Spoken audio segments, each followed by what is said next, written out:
Beloved, welcome to the Vibrational Stage. This arc, Embodied Love, Becoming Peace in Action, is not a collection of soft ideas. It is a sacred summons. In episode 21, we uncovered the truth that love is not mere feeling, but a frequency to be lived. In episode 22, we stepped into the body, learning how love becomes something we breathe, move, and emanate. And now in episode 23, we arrive at the threshold, the call to courageous love. Why courageous? Because to embody love in today's world is to swim against the current. It is to resist the pull of fear, outrage, cynicism, and despair. It is to remain open-hearted when everything around us screams for walls, defenses, and retaliation. The anatomy of courageous love. Courageous love is not blind optimism. It does not deny injustice or excuse cruelty. Courageous love sees reality clearly, perhaps more clearly than most, yet chooses to respond with a vibration that heals rather than harms. It requires vulnerability, the willingness to be misunderstood, mocked, or even oppressed because of your commitment to peace.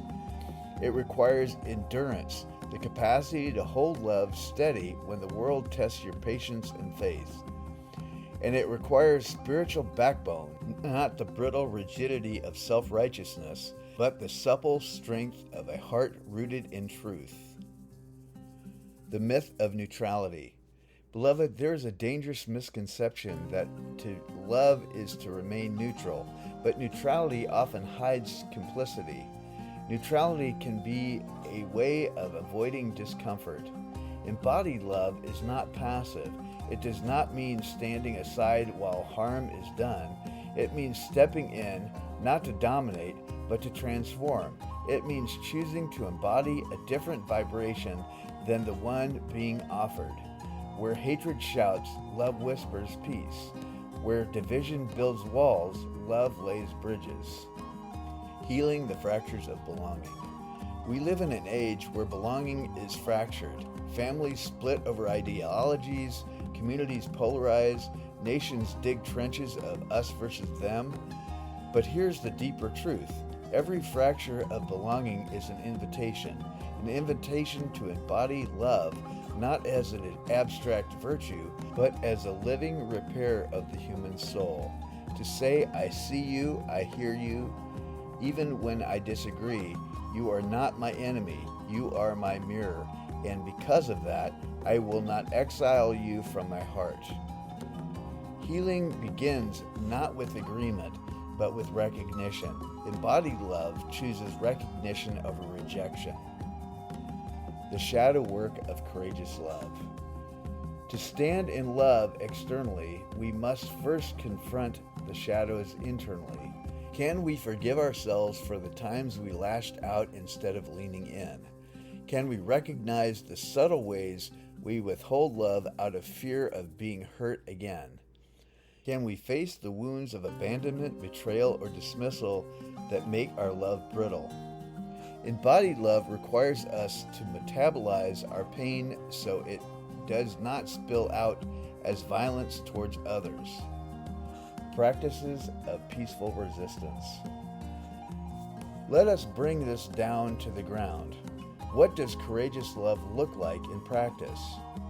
In conversation, choosing to listen more deeply than we argue and responding with curiosity rather than contempt. In conflict, holding the vibration of calm even as emotions rise, remembering that presence is more transformative than persuasion.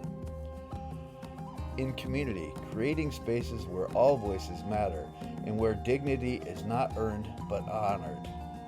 In self-relationship, speaking to yourself in tones of compassion rather than criticism, especially when you falter. A personal reflection. Recently, I found myself in a situation where fear could have taken the wheel. Words were spoken that cut deep. My body wanted to harden, to fire back. But in that moment, Spirit whispered, choose love. I breathed, I softened my shoulders, I allowed silence to stretch longer than comfort would prefer, And from that space, I responded, not with accusation, but with presence. The outcome was not perfect, but the vibration shifted, and that, beloved, is what love does. It shifts atmosphere. Let's now engage in the expanding exercise. Close your eyes. Imagine yourself standing at the center of a divided space. On one side, anger. On the other, fear. The air is heavy with tension. Now envision a luminous sphere of light expanding from your heart. It radiates outward, first filling your body, then the space around you. You feel the vibration of peace anchoring through your feet, rising through your spine, flowing from your hands. See the two sides soften, not because they agree, but because they are touched by your frequency.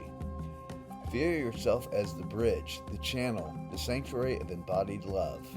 Hold that vision, anchor it in your breath. Remember, this is who you are capable of being, not only in meditation, but in every living moment.